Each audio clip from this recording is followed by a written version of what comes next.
Hukum ya. Kalau mualaf kita paham lah, kurang lebih mualaf itu bahasa apa namanya, bahasa lazimnya itu orang yang baru masuk Islam kira-kira gitu ya. Kalau secara syariahnya mungkin bapak dan ibu sudah lebih paham.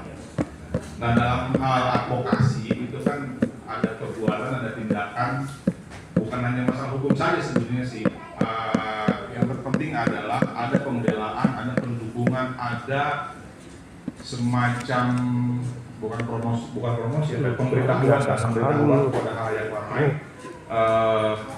atas kepentingan dari satu ide atau dari satu prinsip, baik itu perorangan, kelompok, untuk mencapai perubahan positif atau perubahan yang lebih baik lagi, gitu kan?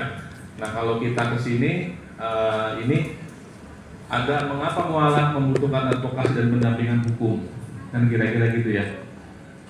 Di sini ada tantangan sosial, ada isu hukum. Nah, kemudian di bawahnya ada perlindungan hak. Jadi memang ketika seorang masuk menjadi mualaf, tantangan terbesar adalah tentu saja kehidupan sosialnya ya, kehidupan sosial. Yang pertama paling terasa adalah dari keluarga, kemudian dari lingkungan. Sehingga kenapa mualaf ini harus kita lindungi, harus kita advokasi kan gitu. Karena boleh jadi selama ini kan dia belum mengenal Islam. Karena mendapatkan hidayah lalu dia masuk Islam.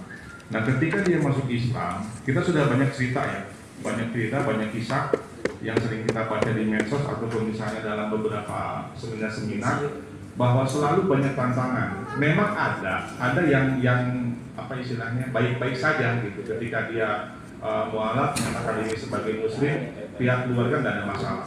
Tapi lebih banyaknya mungkin 90% lah terjadi konflik sosial di lingkungan keluarga dan lingkungan masyarakatnya. Nah, selain itu juga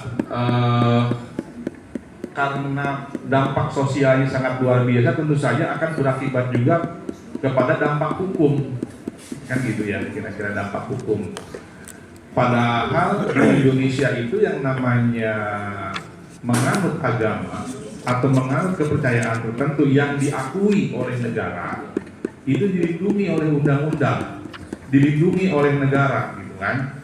Tetapi di sisi lain, karena ada perubahan yang mungkin membuat shock keluarga